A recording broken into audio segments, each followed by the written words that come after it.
Today on You're Buying a Home with Silas Lindenstein, we're talking about the inspection, what to expect, why you need one, and how to use it to your advantage. To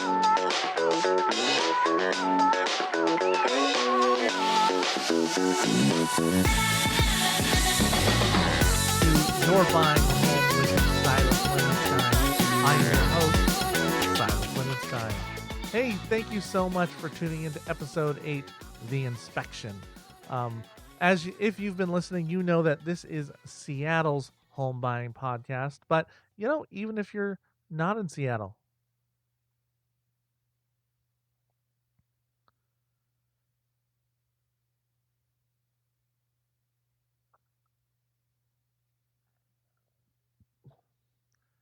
hey, everybody, and welcome to You're Buying a Home with Silas Lindenstein.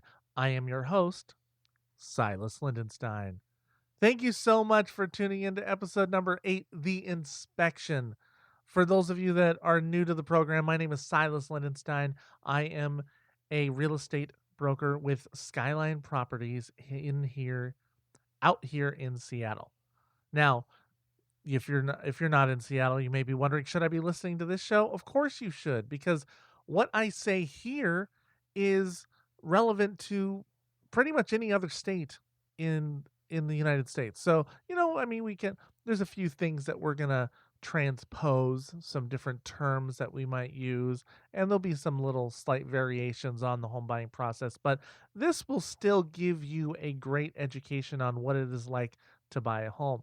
And furthermore, if you are outside of the Seattle area and you are looking for a real estate agent, you know, I am connected to agents all over the United States through different Facebook groups and organizations, and most cities out there, I have a good connection with. So go ahead, and if you're looking for one, go ahead and email me at silas@silasgetsreal.com, and I'll go ahead and I'll try to connect you with somebody in your area, especially if you're in Orlando. I really got a great agent out there. I like him, but check with me.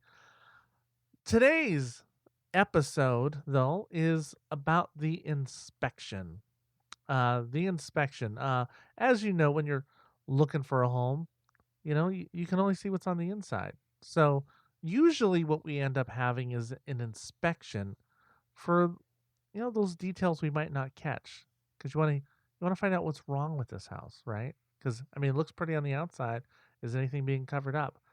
So normally when we do an offer onto a house, we will put in an inspection contingency saying that I will buy this house as long as I am happy with the results of the inspection. And you'll get a number of days that you have to order or have the inspection and respond about the results. Here in Seattle, the default on the contract is 10. That's a lot of days. So, we usually try to lower that to 3 or 5 to get them to accept the offer. Like, that's enough time if you've already picked out, say, an inspector, or your agent has a list of a few that they can recommend. Usually, you can get someone in the next day or day or two, and they should be able to get you the report real quick. So what'll come in is the process goes like this: you have the inspection, and then you look at that report, and you and your agent sort of talk about that. You decide what's important to you, and for there's different strategies on how to approach it, but basically you're going to either request for either accept it as it is and go, oh, that's fine. I don't want to risk this deal at all, so I'm just going to accept it because I like everything from the report.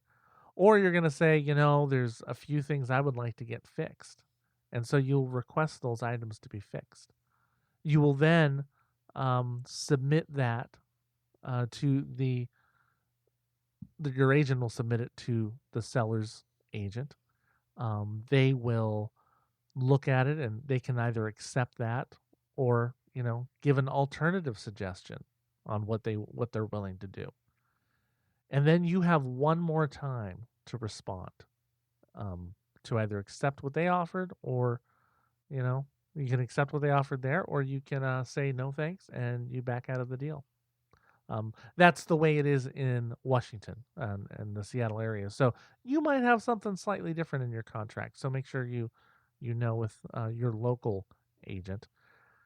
Also, other besides fixing those items, you might ask for cash instead. So you can, well, not cash, but you can ask for cash at closing. You can ask the seller to pay some of your closing costs, or you can ask for the seller to lower the price of the house. Now, typically, I find that if you can get the seller to lower the closing costs, that's or to pay for, if you can get the seller to pay for your closing costs, that gives you a more immediate feeling of money.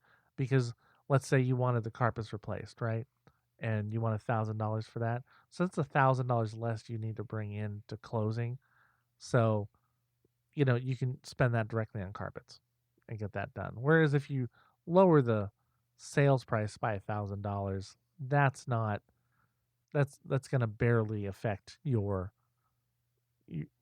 mortgage price a month. So I try to get it in seller credits at the end if possible, if you haven't maxed out on those already. Now, you should get it. There's some ethical things that I could not even suggest for you to not have an inspection. And if you decided not to have an inspection at all, you could I would need you to sign a piece of paper saying me and my firm recommend an inspection, right? Now, oh yeah, over the last several years, plenty of people have been waiving inspections to try to get into a house. So, and they could do that for a variety of reasons. One, they think they can fix anything, which, come on, it's not true. You're going to need some help. Rarely do you need a home that bad. But they may waive it because they did a pre-inspection. So that means they had an inspector kind of come in and look at all the major things beforehand. They got permission. The seller has to sign a form saying you can do this, and then you bring an inspector. It's not as thorough as a regular inspection, but it is. They do check it out. They do check it out for you. See a lot of things. They usually don't write it down. And then if you're comfortable with the results, then you could. That's where I've seen people waive inspections there. Or sometimes the seller provides an inspection because they were like, you know what, I don't want everyone running through this house inspecting it, because every time something happens, it can mean a problem with the house. So I, I don't even want to deal with that. So they want to they just get an inspection done, and they may fix items in there that they thought they should, and then they'll make it available for you to look at before you even put an offer in. And then now you may want to use your own inspector too. Like, you may not like their inspection. That's up to you. But a lot of times I find people really are happy with that inspection report from the one the seller purchased, because they're supposed to be neutral. And so that could be a reason that people do it. But again, I have to tell you, you should always get your own inspection. I have to tell you that. So do that. Um, and yeah, well, I mean, why do people get an inspection? Well, a big thing, foundation. That's a major cost. You want an inspector that's going to look at the major costs well, you want to look at everything, but what I'm really looking forward to, well, when I'm buying a house, is things that would make me not want to have this house at all, like a foundation issue. That's going to be too much money. I've seen them at $20,000 to repair, and like, I don't know that I could find a location that made that worth it. Appliances, see if the appliances look like they're about to give out, and things like the air conditioner or the furnace, those are big ticket items. The roof, see how those are going, see how it's doing. I know I bought a house and I know it had a bunch of little electrical, just all the a lot of the electrical had it's reverse polarized, so it's not a big deal. It can be it can add up. So, but it was something I felt like, and I can take care of that, or I'll just, down the road I can get somebody to go fix those for me. But it wasn't a game ender for me. And I think that's what to look for in an inspection. When you get that inspection report, the first time you're buying a house, it looks so huge, it looks so long, and you're like, it can be scary and intimidating. And someone is telling you there are this many things wrong with the house. The thing is, like, from when a house was built to now, like, it could be 60 years. It could be an 80-year-old house, and codes change and they suggest different things. They learn more about how roofs and about the way water flows off of a roof. A lot of things that the inspector has to put down, but they're not all, you know, like, hey, I recommend a little a safety valve on this. It's going to cost you $10 to do. Personally, I'm not going to if I was buying a house, I'm not going to fight over a little $10 item. I want to make sure the big things are taken care of. Like, so if something's wrong with the roof, we're gonna have to work something out. You're gonna drop the price, or I'm gonna, you know, or see if we can get repaired or something like that, because those can be costly. We're very at least gonna go find out how much it costs to fix these major things, so that I know the true cost of buying this house. But inspections don't have to be stressful. They need to be a knowledge hour for you. I mean, they can take 2 to 3 hours, but it's a big chance for you to learn about sort of the mechanics of how our house runs, and you should almost be excited about it. Like, oh, what are we going to find out about this house? Because there's not going to be one single house you get, even a new house. Yes, you need an inspection on a new house, on new construction, because they do things wrong all the time. I've heard, I've heard of things where they forgot to put plumbing connecting the bathroom because someone missed a step and somebody drywalled, and well, it's all drywalled, and everyone assumed the plumbing was in there. They had to have an inspector come out in order to see that, hey, there's actually no water coming out of this coming out of this bathroom. It's just all draining into the floor. There's little things like that. Wrong insulation put in to homes. There's little things. So you always need an inspector, even on new construction. Don't buy into that myth that new homes don't need it. And of course, like, and your agent should have a list of a few different people that they've worked with and might suggest for you.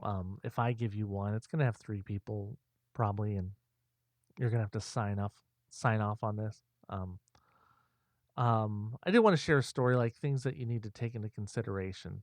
From the inspector's trying to cover themselves, trying to cover future liabilities, but it doesn't mean that the house is necessarily bad. You got to think about the practicality of life. For instance, I've recent inspection I had. The inspector was talking about galvanized pipes and how, oh, this house has all galvanized pipes. You need to replace the whole house because they're past their life expectancy. So, and to replumb a whole house is economically not feasible for most people, to do it all at once. What happens in reality for most people is, that, yeah, I've galvanized pipe and I'm aware I'm going to need to change this out. So what you do is, as one gets a leak, you never want a leak, but that's going to happen with these galvanized pipes. As one leaks, you go replace that section, or you have a licensed plumber come in and replace that section of piping, because no one wants to spend $30,000 to replace a whole thing at once. If you get a windfall, that'd be great and fine. So you got to think about, when you get this inspection report, how it can apply to your real life. Is it something to back off on completely or not?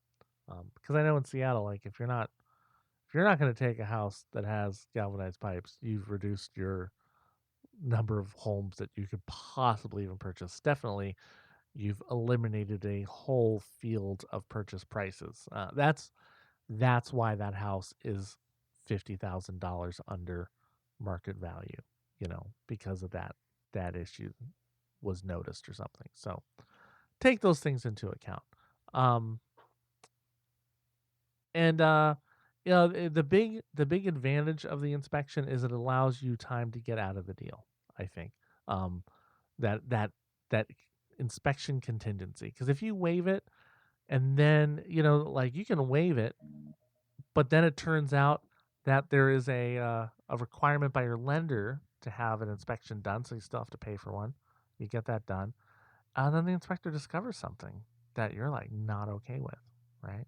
There's nothing you can do if you waived it. But if you have that in there, as long as you respond within the certain number of days that you've said, you can get out of that deal. And really, you can find minor things to get out of it. You just have to not be happy with it, and they're gonna have to accept it.